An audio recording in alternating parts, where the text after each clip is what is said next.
first graders. Welcome back to your TV classroom. Today is Thursday, February 25th. It's a Thursday.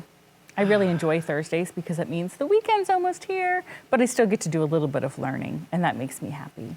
Let's check in with our zone today. How are you feeling today, Tacoma? What zone are you in?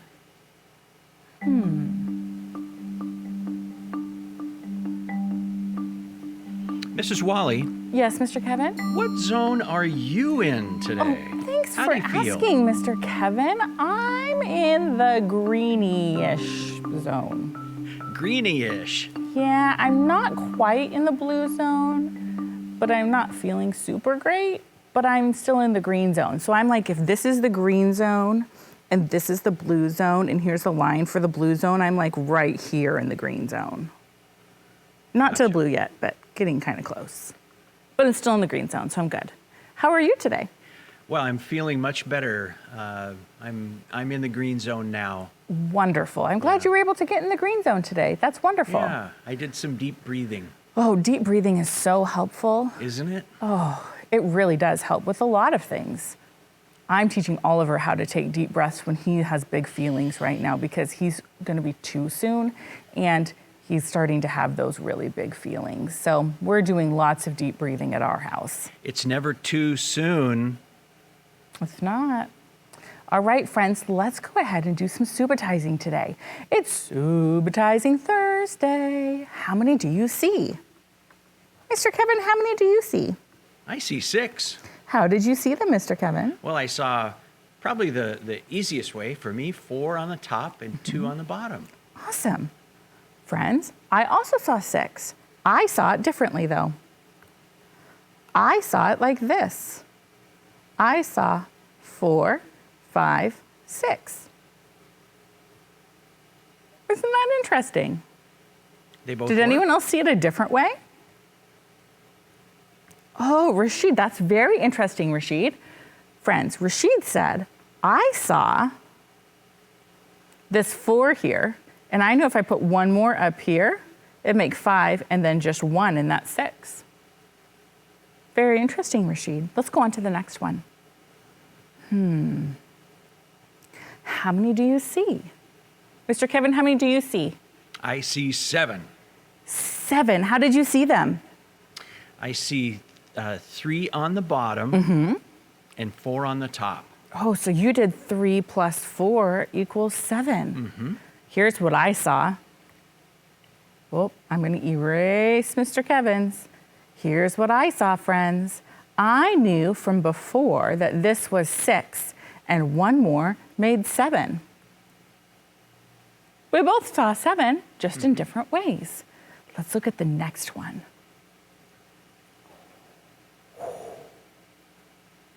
How many did you see, Mr. Kevin?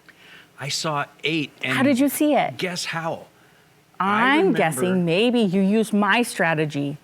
Well, I did. I did. I used your strategy. So you saw 7 and 1 more made and then 8? 1 more. Yeah. And you know what's funny, Mr. Kevin? I used your strategy this time. It's so fun when we can learn from our friends and use their strategies to figure things out. I saw 5 and 3, and I knew 5 plus 3 made 8. Look at that. Oh, what do we have now? Oh. I'm noticing something, Mr. Kevin. After 5 red dots, then there's a white dot. I bet that there's going to be 5 on top and 5 on bottom, or 5 on the left and 5 on the right, and they're going to be red and white, so we can see the groups of 5. Oh. How many do you see? Well, if I count all the red, I see what we saw last time, 8. And then the white one? 1 white one, and that makes 9. That's awesome. What I did, friends, was I knew this was 5 and 1, which is 6, and then 3 more is 9. We both found 9. Let's look at the next one. many are there? What was that, Rashid? Rashid said, it's kind of like they took this white one and magically turned it red and put it down on the bottom. So they didn't take any off or put any on.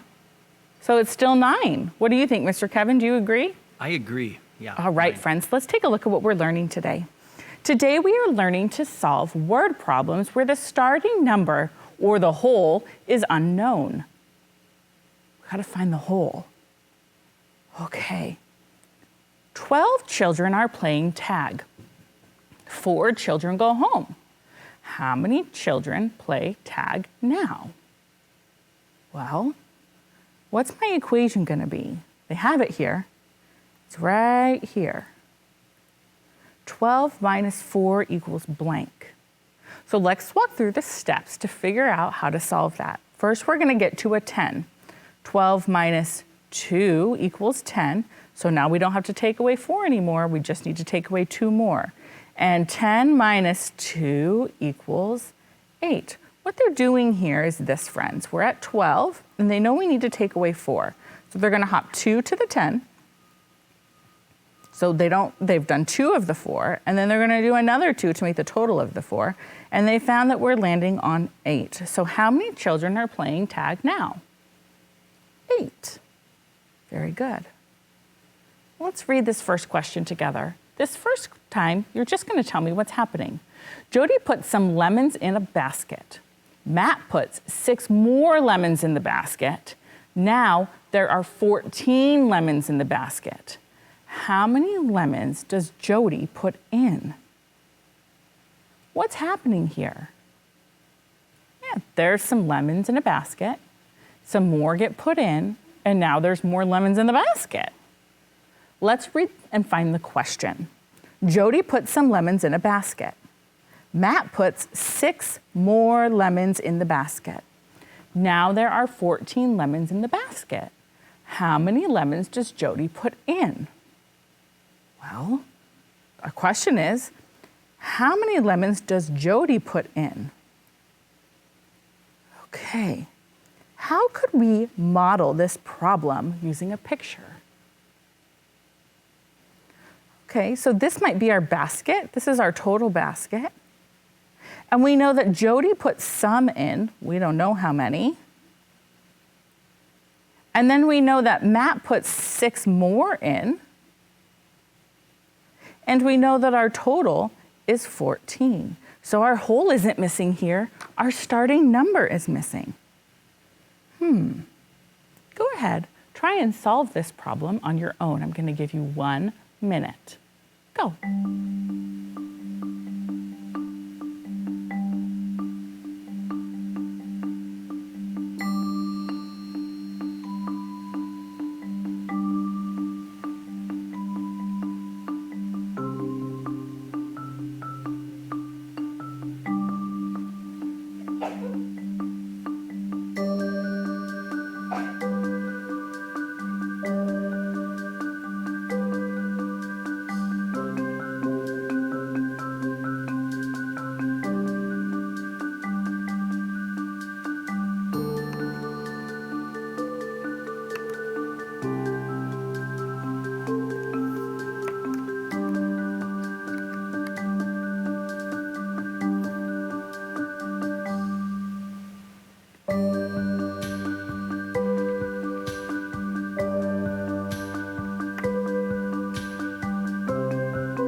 Okay, friends.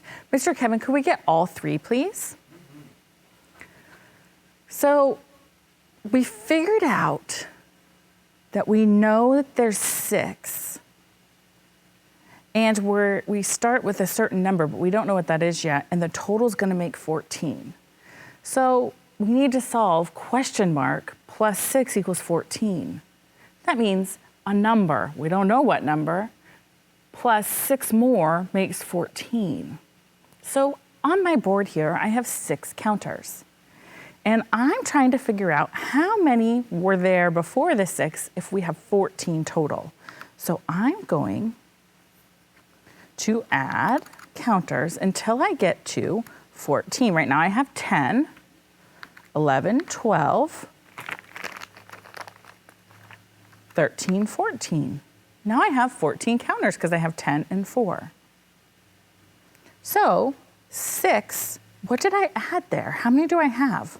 1, 2, 3, 4, 5, 6, 7, 8. 6 plus 8, oops, wrong color. 6 plus 8 equals 14. If 6 plus 8, this is Jody, and this is Matt. No, I did that wrong. Just kidding.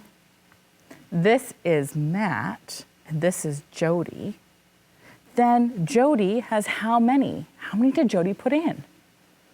8, because 8 with 6 makes 14. Jody put in 8 lemons. Is that what you got? Let's try another problem.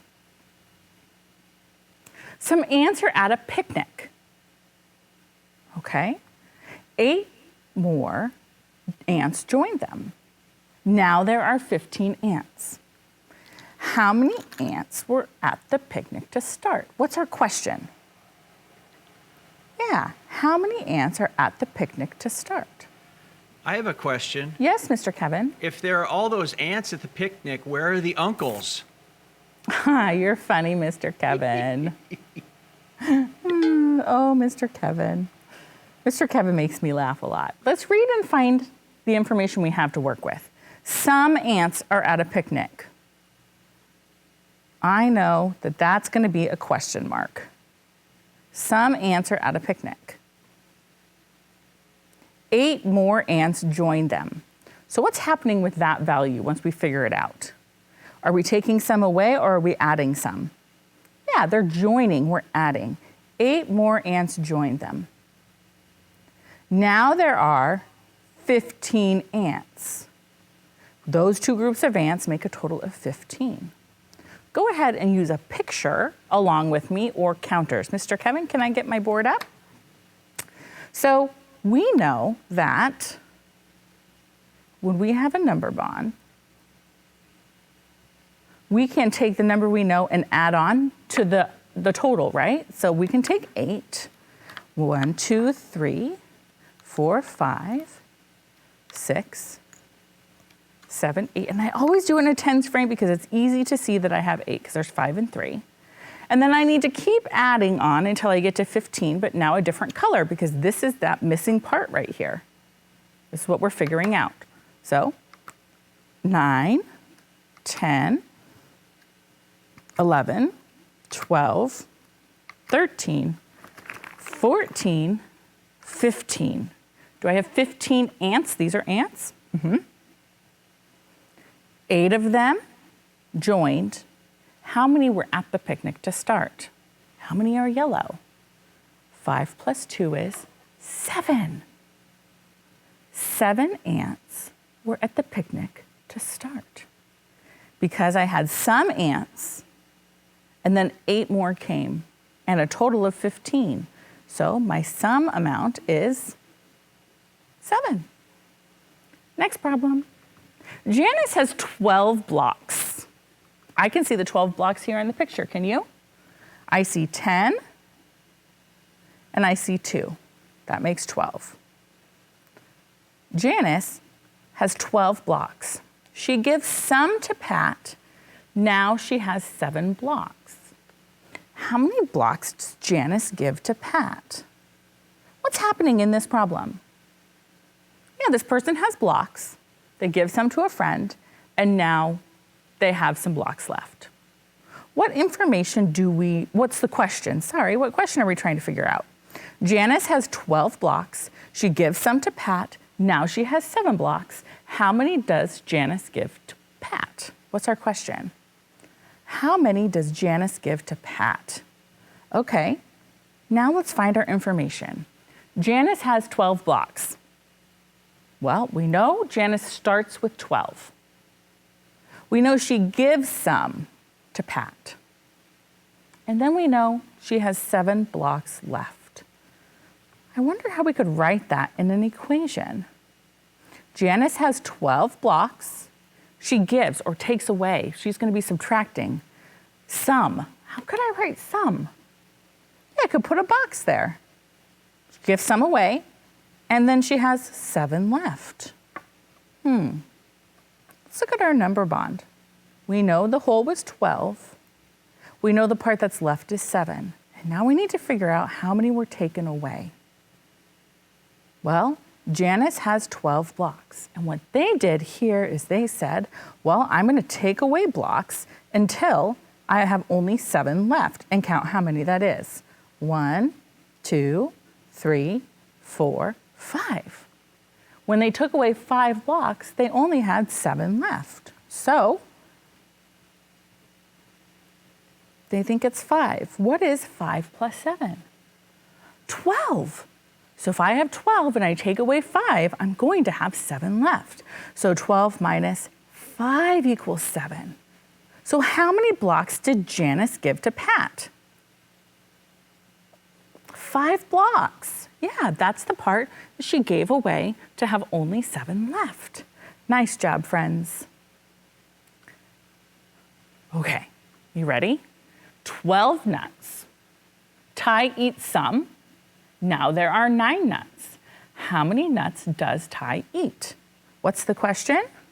No. Well, Mrs. Wall, you did that backwards. What's happening? Your person's got some nuts and they're eating them. I enjoy eating nuts. My favorite kinds are cashews. So they're eating some nuts. And then they have some left. They don't eat them all. And we're trying to figure out how many they eat because they didn't eat all 12 of them. So what's the question we're answering? Yeah, how many nuts does Ty eat? Okay, what information do we know? There are 12 nuts, that's important. Ty eats some, and 9 nuts are left. Let's see if we can figure out an equation for that.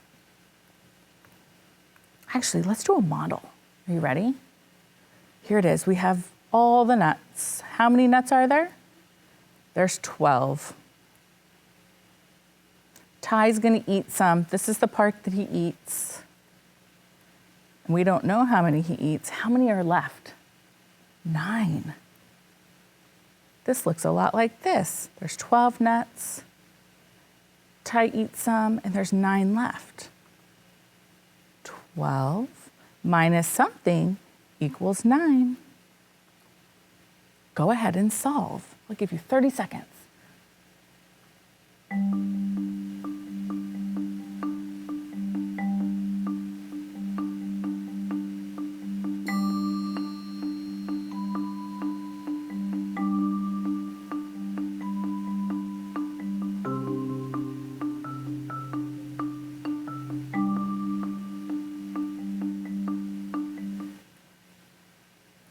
Okay. Friends, I'm making a little number path. I'm going to be at 9. Oh, just kidding. Ooh, that's too little. Hang on, friends.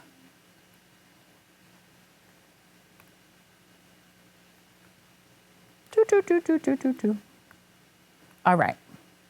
12, 10, 9, 8, 7, 6, 5. I'm going to say, well, I know 9, and I know the total was 12, and I'm going to count in between. 9 to 10, I forgot an 11, 10 to 11, 11 to 12. How many hops did I make? 3. So I would think that Ty ate 3 nuts. 9, 10, 11, 12. Yeah, it's 3. I checked it by doing a drawing. I knew the 9 and 3 more makes 12. So this missing part here is 3. So Ty eats 3 nuts because 12 minus 3 equals 9. Perfect. Okay. Here's your assignment for today. You're going to do page 391 and 392 in your math workbook, practicing this skill, using number paths, using dot pictures, and choosing strategies that work for you. Today we learned to solve word problems where either the starting number or a whole was unknown. We acted out the problems, we modeled the problems, we were writing equations for the problems, and we found solutions. Mr. Kevin, tell them how they can reach us here at the TV Classroom. You bet. First graders, you can send us anything you want. Questions, drawings, wonderings. We would love to hear from you at TV Classroom at tacoma.k12.wa.us, or you can send them in the mail. Have your adult help you. TV Classroom, 601 South 8th Street, Tacoma, Washington, 98405. Awesome job, first graders. Now is time for your break. You need to get a drink of water, stretch your legs, and gather your ELA materials for Miss Oslin. Be ready to learn when she comes back on the screen. Have a wonderful rest of your day, and I will see you next time. Bye.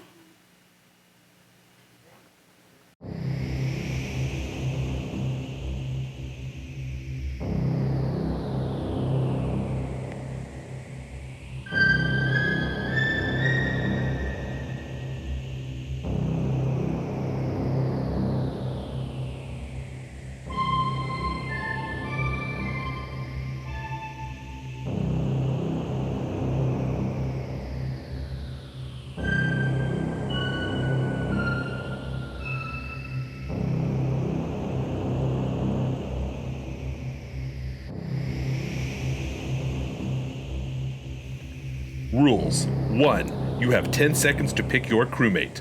2. A new timer will appear with an exercise for the crewmate you picked. 3.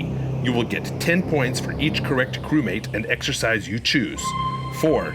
If you pick the imposter, you will lose all your points. 5. See how many points you can get. Good luck.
first graders, welcome back from your break. Excellent job being such responsible learners and having all of your materials ready to go. You can take your ELA packet, your writing notebook, your pencil, and just put that off to the side. You won't need that yet, but you can hold on to your learning buddy if they are going to help you focus. You'll remember today and every day when we come together, your job is to listen, share, read, and write. You are a strong listener when you keep your eyes on the speaker, when you listen to the speaker, and when you think about the words that I'm saying. And you will get an opportunity to share your thinking today. And I do want you sharing. That could be with your learning buddy, with me on the screen, or if there's someone in the room, you can share with them.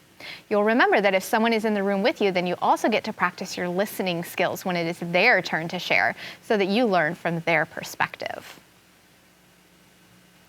Today we are learning the components of many personal narratives.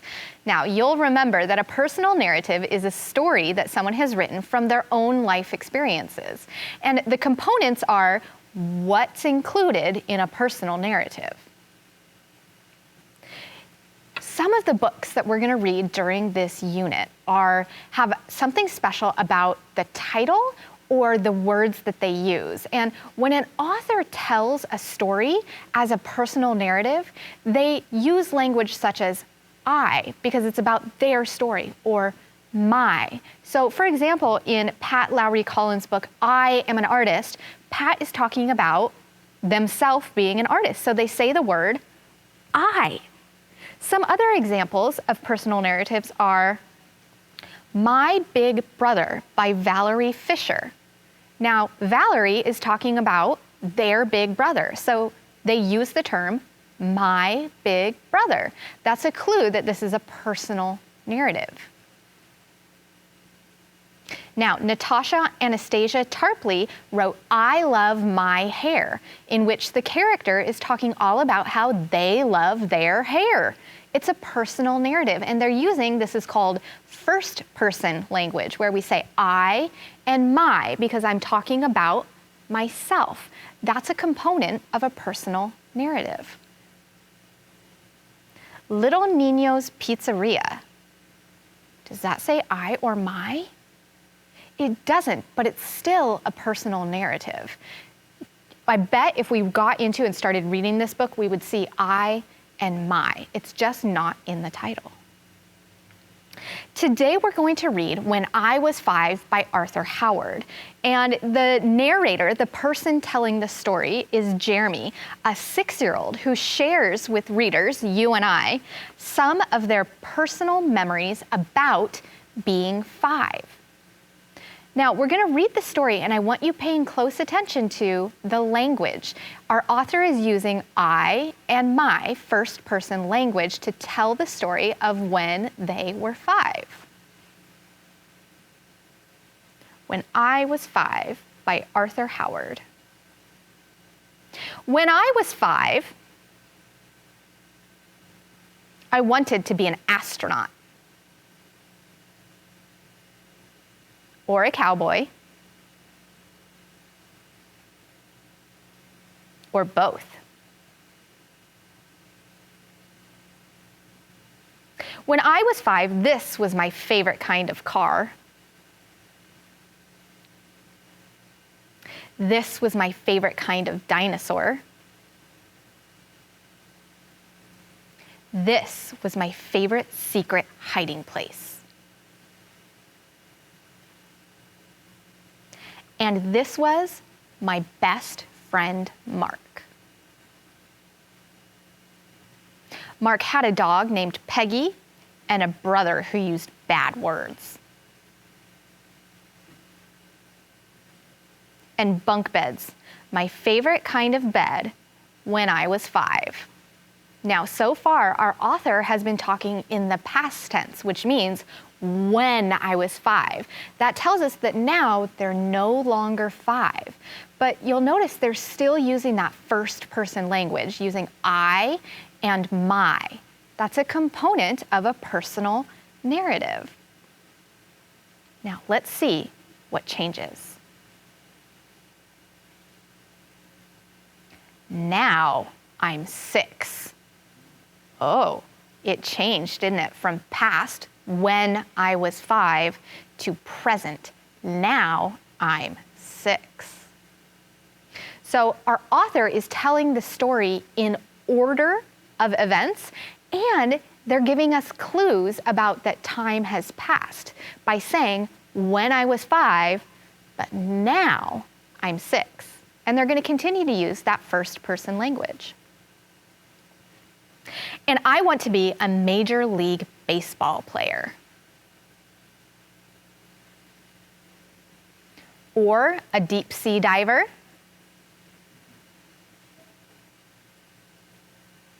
Now that I'm 6, this is my favorite kind of car. This is my favorite kind of dinosaur. This is my second best hiding place. My favorite one is a secret. And this is my best friend, Mark. Now, why do you think that our author decided to tell this story from the perspective of a 6-year-old? Take some think time.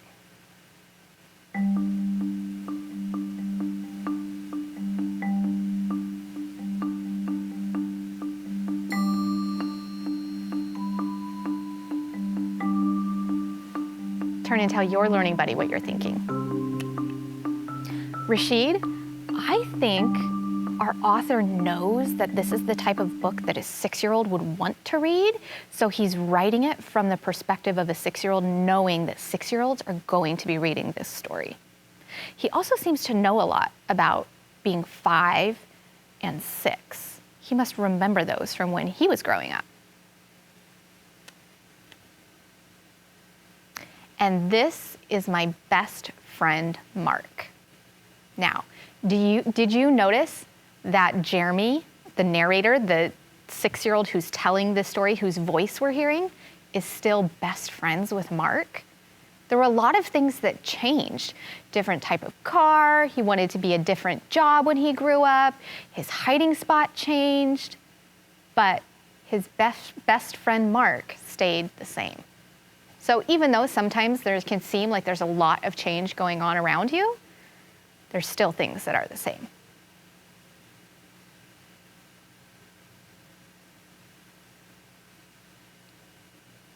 Today we learned the components of many personal narratives. Writers of personal narratives tell stories about themselves. That's what makes it a personal narrative.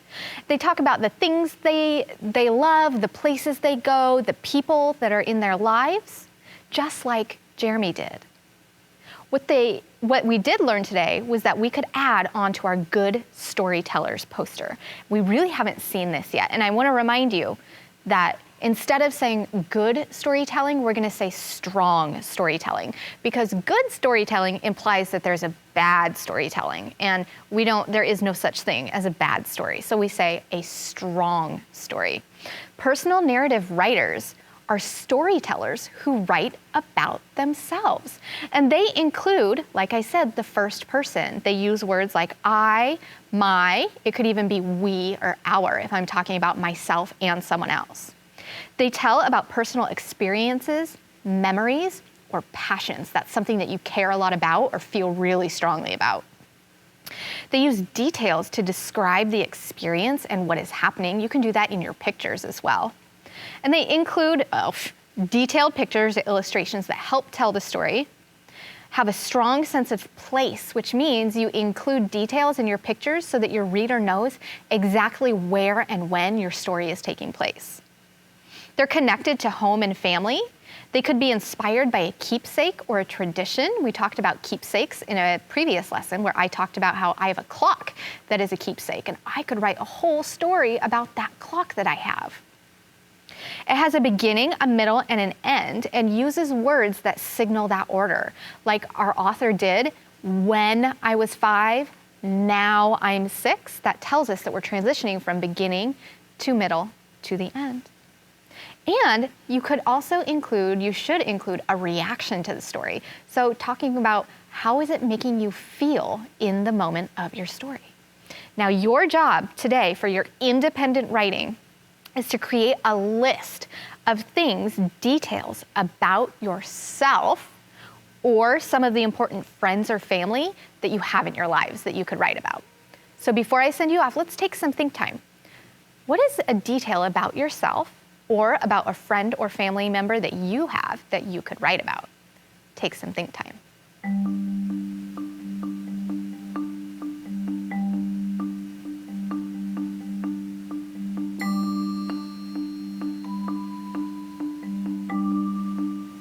Turn and tell your learning buddy what you're thinking.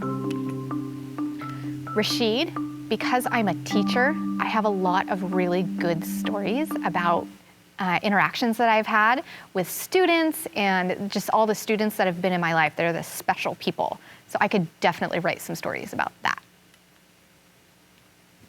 Now that you've thought about some details about yourself, like I said that I am a teacher, that's a detail about myself. And I'm going to include the students that I've had in my classroom that I can write about. You're also going to, during your independent reading today, practice retelling your story and writing it down in your learning notebook. Do you remember the components of a story that you're going to include in your retell?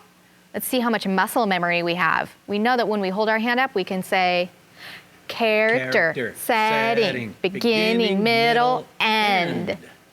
I've built up some muscle memory. Mr. Kevin does it really quickly now. He doesn't really even have to think about it. Continue adding to your tracking your reading goals, and you can send this to your teacher at the end of the week so that they know what you're working on. We would also love to see your writing sent to us here at TV Classroom. We would love to read it, we'll respond to it, we'll share it. Mr. Kevin, how can our first graders send us their writing? Well, strong writers can send it to TV Classroom at tacoma.k12.wa.us. Have your adult help you if you need some. You can also mail it to TV Classroom, 601 South 8th Street, Tacoma, Washington, 98405. Thank you, Mr. Kevin. Now it's time for our affirmation. This is the time of day when we get to say positive things to build ourselves up before we go off to do our independent work. Today, your affirmation is, I am a strong personal narrative writer. Because you are, and you're going to make sure that you include those components that we talked about. So say that out loud with me. I am a strong personal narrative writer. Excellent job today, first graders. I hope you have a great rest of your day, and I look forward to seeing you back here next time in our TV classroom. Bye.